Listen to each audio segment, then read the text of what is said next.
क्या बांग्लादेश के हिंदुओं के खिलाफ कोई प्लानिंग चल रही है? 5 अगस्त के तख्ता पलट के बाद हिंदुओं के खिलाफ लगातार हिंसक घटनाएं हो रही हैं। हिंदुओं के घर, उनके मंदिर, उनकी दुकानें और इनके मोहल्लों को निशाना बनाया जा रहा है और उनकी खुलेआम मॉब लिंचिंग हो रही है। हर कोई यही कह रहा है कि इस हिंसा के पीछे बांग्लादेश का कट्टरपंथी ऑर्गेनाइजेशन जमाते इस्लामी जिम्मेदार है, क्योंकि वो हिंदुओं से नफरत करता है और बांग्लादेश को हिंदू मुक्त देश बनाना चाहता है। लेकिन आज मैं आपको बताना चाहता हूं, उस हिंसा के पीछे एक बहुत बड़ी साजिश छुपी हुई है। बांग्लादेश का सबसे बड़ा पोर्ट चटगांव शहर में है, जो बांग्लादेश की जीडीपी में 12% का कंट्रीब्यूशन करता है। बांग्लादेश अपने 75% एक्सपोर्ट के लिए इसी पोर्ट का यूज करता है एंड बांग्लादेश की 90% से ज्यादा इकोनॉमिकल चीजें इसी गांव के पोर्ट से होती हैं। दोस्तों, चटगांव में 84% मुस्लिम पॉपुलेशन है एंड 14% हिंदू पॉपुलेशन है। बट हिंदूज का मार्केट पर कैप्चर ज्यादा है, जिसकी वजह से वहां के कट्टरपंथी संगठन हिंदूज को निशाना बनाने की कोशिश करते हैं ताकि हिंदूज वहां से चले जाएं। लेकिन इस बार वहां कुछ ऐसा हुआ कि ना कोई उस पर बात करना चाहता है, ना किसी बड़े यूट्यूबर जैसे कि ध्रुव राठी हो, देशभक्त चैनल हो या ऐसे और भी चैनल्स, क्योंकि ये घटना किसी विशेष समुदाय के संग नहीं, हिंदुओं के संग हुई है। चटगांव में जमाते इस्लामी के किसी कट्टरपंथी संगठन के सदस्य ने फेसबुक पर इस्कॉन के खिलाफ एक आपत्तिजनक पोस्ट लिखा और इस्कॉन को एक आतंकवादी संगठन कहा। इस फेसबुक पोस्ट के खिलाफ चटगांव के एक इलाके में एक विरोध प्रदर्शन किया गया हिंदुओं द्वारा, तो बांग्लादेश की इंटरिम सरकार ने बांग्लादेश के निहत्थे हिंदुओं को उन्हें कुचलने के लिए सेना और पुलिस भेज दी और उनके घर में घुसने पहले वहां सीसीटीवी कैमरे तोड़े गए ताकि कोई सबूत ना बचे और उनके घर में घुसकर बहुत सख्त कार्रवाई की गई।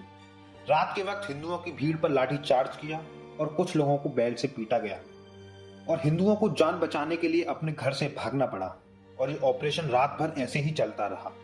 और ना ही यूएन ने, ना किसी संगठन ने, ना ही भारत में किसी पॉलिटिशियन ने, ना बॉलीवुड स्टार, किसी ने इस टॉपिक पर आवाज नहीं उठाई। यहीं अगर भीड़ किसी और समुदाय की होती तो भारत में बॉलीवुड स्टार्स के आंसू निकल रहे होते, बड़े बड़े नेता मानव अधिकारों पर भाषण दे रहे होते। ये पहली बार नहीं है कि हिंदुओं के खिलाफ वहां की सेना ने कार्रवाई की है। अप्रैल 1971 में जब पूर्वी पाकिस्तान को बांग्लादेश बनाने की मांग हो रही थी, तब पाकिस्तान की सेना ने हिंदुओं के 12 गांव में करीब 3000 लोगों को गोलियों से भून डाला था और उनकी लाशों को एक नदी में फेंक दिया था। दोस्तों, 1971 में शकर बाजार, चूक नगर, सुहागपुर, ढाका, जगन्नाथ हॉल और चटगांव में वहां की सेना ने हिंदुओं के खिलाफ कई बड़े नरसंहार किए थे और कई इलाकों से हिंदुओं के नरकंकाल भी बरामद हुए थे। पूर्वी पाकिस्तान में जब अलग देश बनाया गया जिसका नाम है बांग्लादेश, तब भी ये हिंसा बंद नहीं हुई।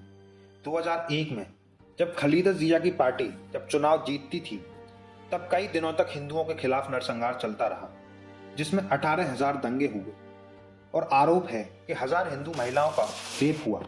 जी हाँ, 1000। और ये हिंसा शेख हसीना की सरकार में भी जारी रही।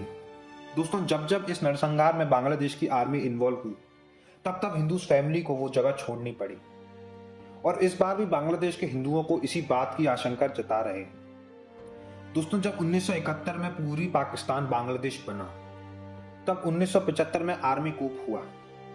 2001 में खालिदा जिया की पार्टी जीती।